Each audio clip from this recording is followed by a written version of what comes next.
लगभग 25 साल तक 30 साल तक तो पढ़ाई करते रहते हैं।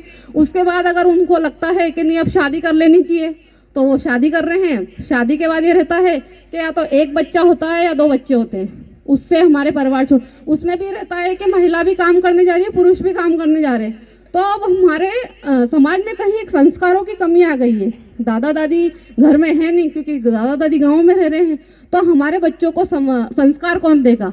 उससे क्या हो रहा है कि हमारे बच्चे अकेले पढ़ते जा रहे हैं। आत्महत्या की लगातार हमारे बच्चे जो आत्महत्या कर रहे हैं, आपने देखा होगा छोटे छोटे बच्चे जो 10 साल 12 साल 15 साल कुछ भी छोटी सी चीज होती है और आत्महत्या का कदम उठा लेते हैं। एक तो वैसे ही हमारे घरों में 1 या 2 बच्चे हो रहे हैं और उसके अंदर भी हो रहा है कि हमारे बच्चे कहीं उनमें सहन शक्ति की कमी है, वो बहुत जल्दी घबरा जाते हैं।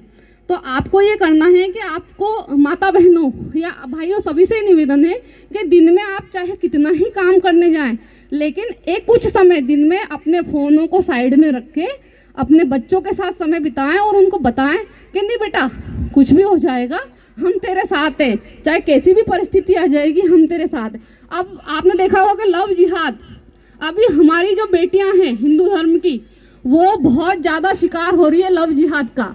उसमें हो रहा है कि बच्चियों क्या है कि बच्चियों को प्रलोभन दिए, एक षड्यंत्र चल रहा है हमारे खिलाफ कि हमारे जो हिंदू धर्म की बेटियां हैं कैसे भी उनको फांसे और उनको हम कुछ समय के लिए भगा के ले जाएंगे।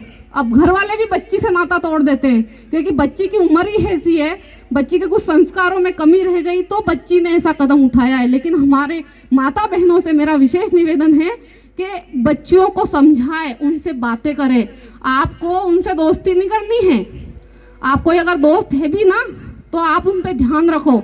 अगर बेटी भी दोस्त है, बेटी की अगर कोई बेटी भी मुस्लिम समाज की दोस्त है ना तो उसका भी ध्यान रखो कि हमारी बेटी किसके घर जा रही है, क्योंकि ये क्या रह रहा है कि एक षड्यंत्र रचा जा रहा है कि हमारी बेटियों को कैसे करके भगा ले जाएं, शादी कर लें और शादी करने के बाद उनके 1 आध बच्चे करके अपनी कौम को बढ़ा के और हमारी बेटियों को ऐसे ही मरने के लिए छोड़ दें। अब मरने के लिए नहीं छोड़े, बेच देते हैं। आपने कभी देखा होगा कि बहुत मतलब विदेशों में हमारे वो जा रहे हैं, मतलब विदेशों में हमारी बेटियां बेची जा रही है।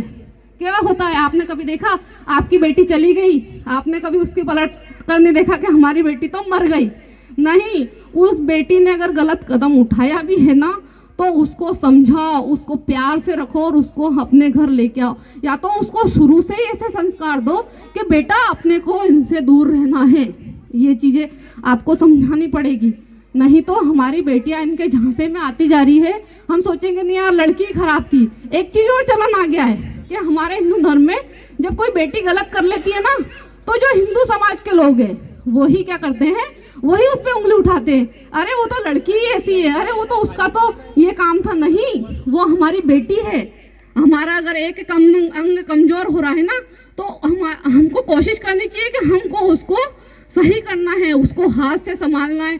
तो कोई भी हिंदू ऐसी लड़कियां हैं जो ऐसी, आपको अगर समझ ध्यान में आता है कि ऐसी बेटी कहीं गलत उसमें फंस रही है तो आप हिंदू संगठनों को इसकी सूचना दें। कुछ समय पहले हमारी संस्था के पास एक केस ऐसा आया था कि वो बेटी 2-4 दिन में जाने वाली थी। उस मुस्लिम लड़के का भी शादी होने वाली थी, लेकिन फिर भी उस लड़के ने कोशिश कर ली थी कि मैं कैसे इस लड़की को ले जाऊं। लेकिन कुछ ऐसा वो हुआ कि हमारे पास सूचना आ गई इस चीज़ की कि ये चीज़ मतलब वो बेटी जाने वाली है। हमने हिंदू संगठन के हमारे भाई हैं उनको हमने इसकी सूचना करी और बाकायदे उस परिवार पे एक कहते हैं ना पुलिस ने भी उस पर सख्ती करी और वो बेटी बच गई। वो बेटी बच गई, नहीं तो उस बेटी की क्या हालत होती, क्योंकि हमारा परिवार भी त्याग देता है और हमारा समाज भी उस बेटी को त्याग। आज वो बेटी बहुत अच्छे से पढ़ाई कर रही है, उसको समझ आ गया, लेकिन हमने समय पे उसको बचा लिया। तो ऐसे ही आप तो काम पे चले जाते हैं तो आप अपनी बेटियों का ध्यान रखें, अड़ोस पड़ोस की बेटियों का भी ध्यान रखें कि हमारी बेटी कहीं ऐसी साजिश की शिकार तो नहीं हो रही है।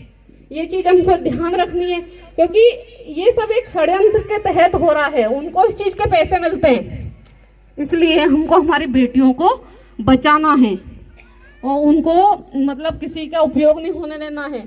ये आप सभी माता बहनों से मेरी विशेष गुजारिश है। और अब आता है हमारे हाँ, नागरिक अनुशासन हो गया।